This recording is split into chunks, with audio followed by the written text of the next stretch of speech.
Kumusta mga kaditek? Panibagong araw, panibagong video na naman po tayo. May i-repair tayo ngayon, isang 2-door refrigerator. Ang brand niya ay Samsung, inverter type siya. Sabi na may-ari nito, hindi na daw ito lumalamig after 3 years. Yan pa lang siya i-repair.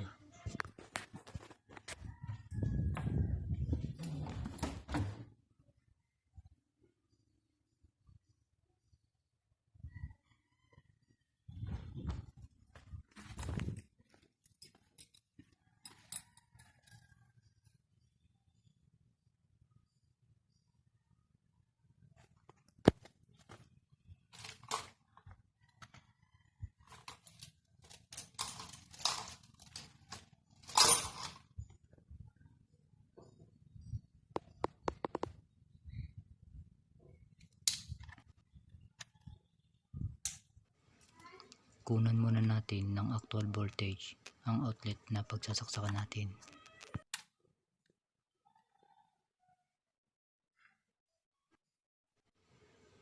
Normal lang ang nakukuha nating actual voltage, 220 volts.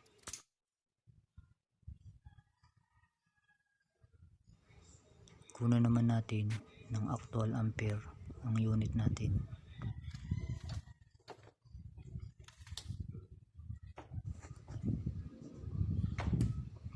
Try na natin isaksak ang unit. Kukuha na natin naman siya ng amperahe para malaman natin kung undercharge ang unit natin.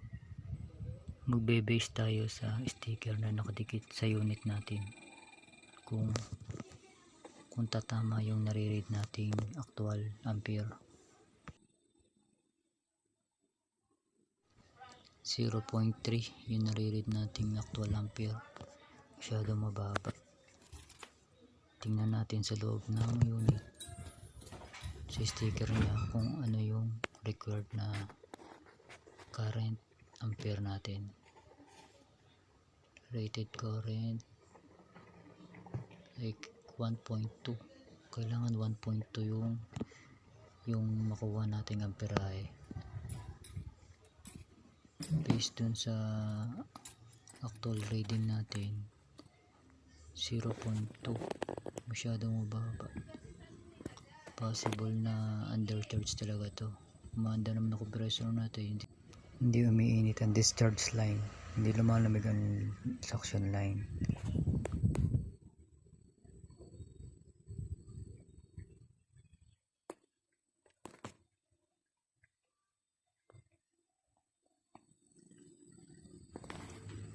Yung refrigerant type niya is R600 flammable type. Kaya sa mga kaditek natin dyan, mag-iingat tayo sa pagkakarga ng R600 type na refrigerant kasi flammable type siya. Simulan na natin kabitan ng access valve.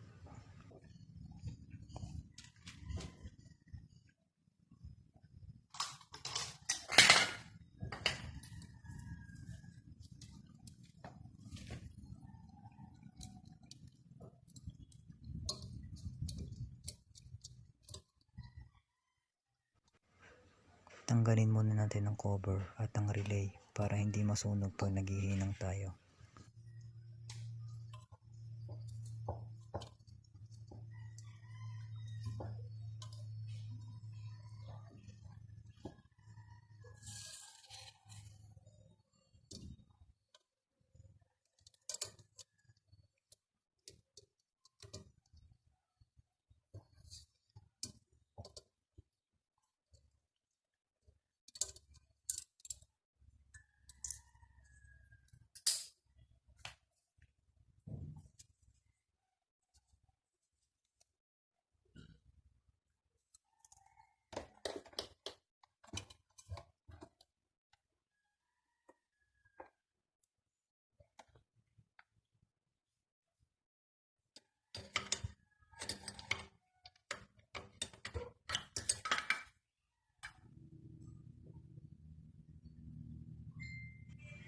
Bago natin ikabit ang access valve, tanggalin muna natin ang pito sa loob.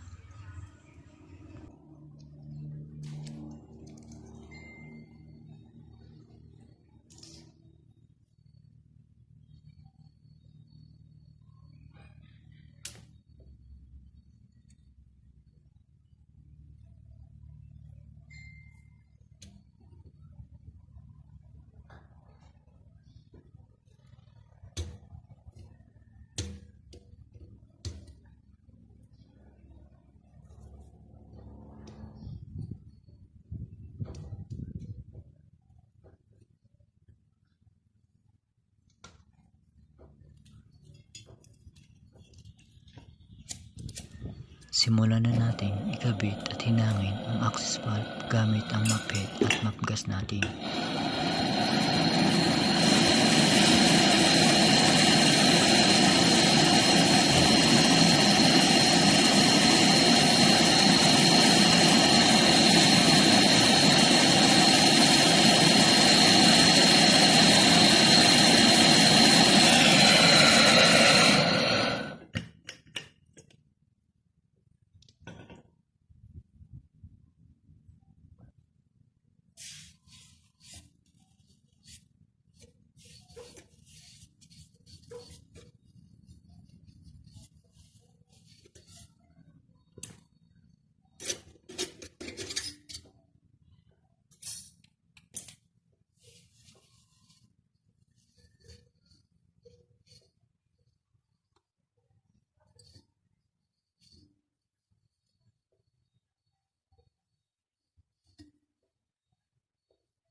Kapag malamig na ang access valve natin, ibalik na natin ang pito.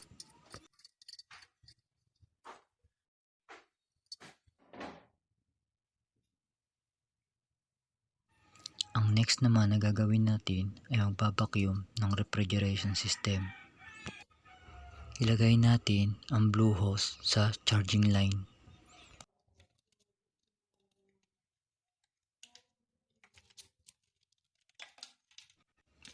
I-connect naman natin ang yellow hose sa vacuum pump natin.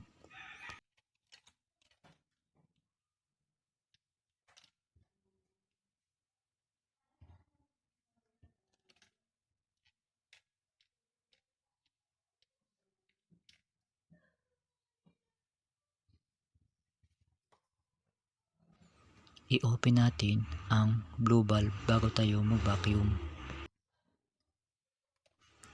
I-close naman natin ang red valve ng gauge natin. Kasi hindi na tayo naglagay ng access valve sa discharge line. Kaya magbe-base na lang tayo sa suction reading. I-vacuum natin ang system ng 15 to 20 minutes.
After natin ma-vacuum ng 15 to 20 minutes, bago natin i-off ang vacuum pump, i-close muna natin ang suction valve.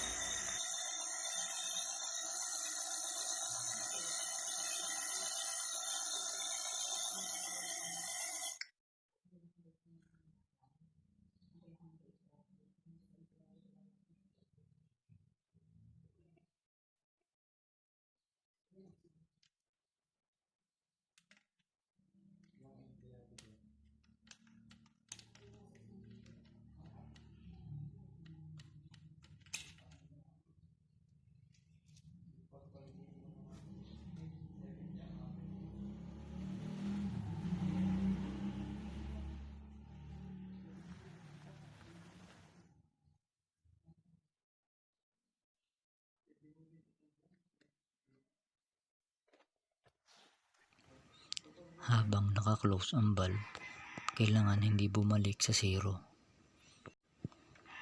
Kasi once na gumalaw ang pointer natin at bumalik sa zero, ibig sabihin may leak ang system natin.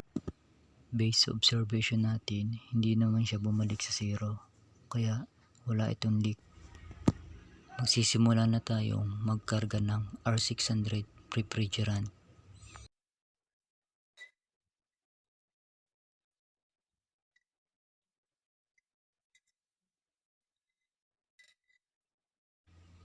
I-close natin ang adapter para matusok niya ang lata at mag-release ng refrigerant papunta sa manifold cage natin.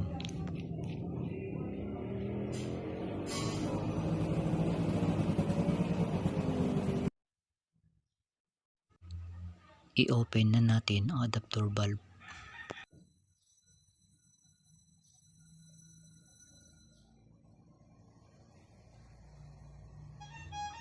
Pasingawin natin o i-purge ang center charging line para mawala ang hangin at mapalitan ng gas refrigerant.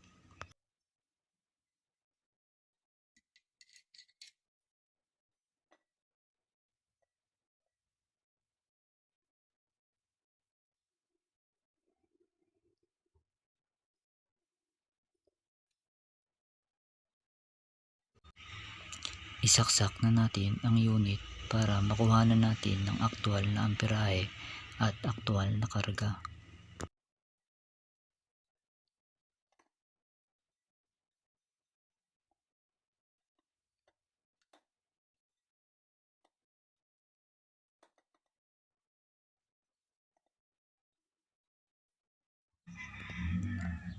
Unti-unti lang tayong magkakarga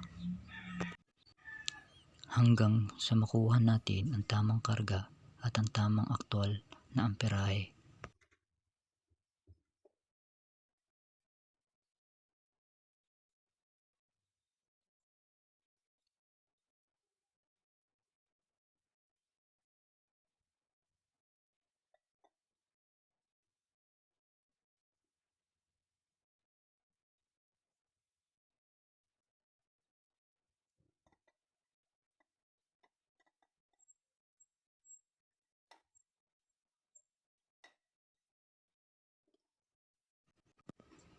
Kailangan natin makuha ang 1.2 amperes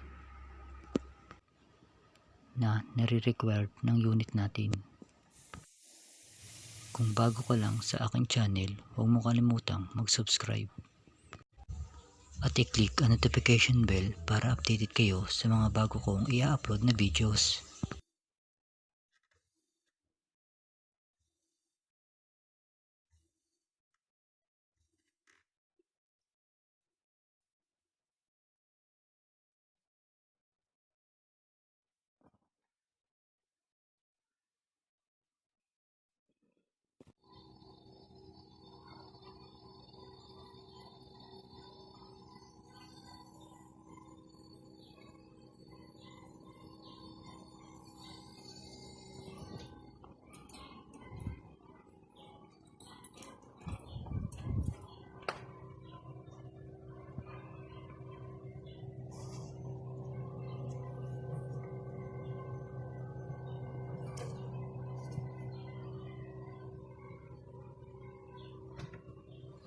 Nagsisimula na lumamig ang unit natin, kaya obserbahan na lang natin ang karga at ang aktual na amperahe.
Umiinit na rin ang ating discharge line at lumalamig na rin ang ating suction line.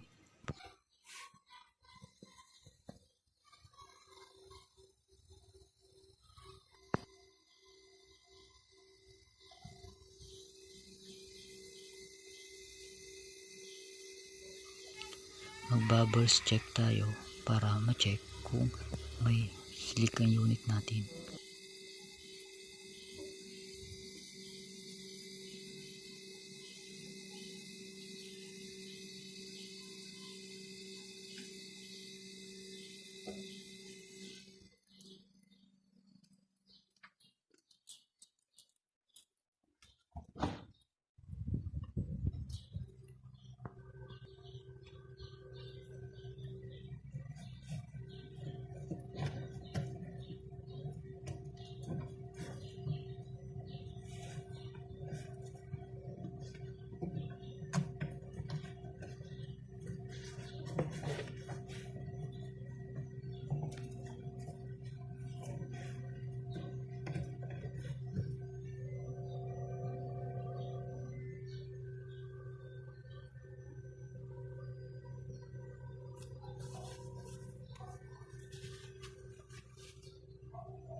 Na-reach na natin ang tamang actual ampere at tamang karga ng unit natin na 1.2 amperes.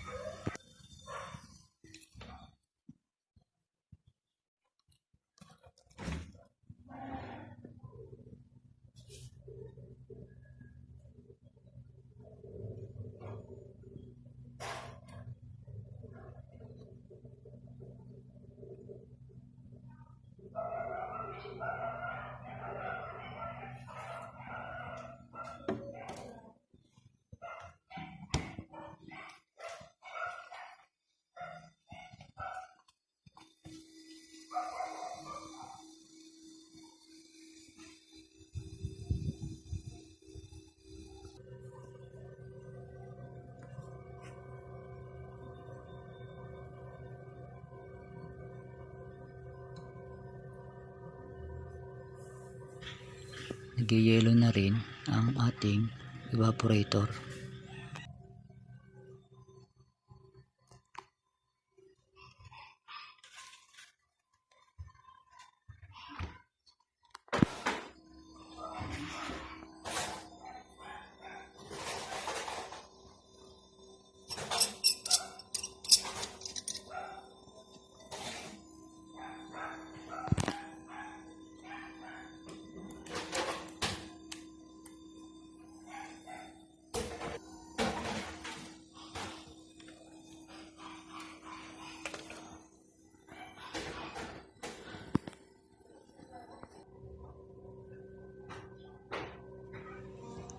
Okay na ang unit natin, lumalamig na siya.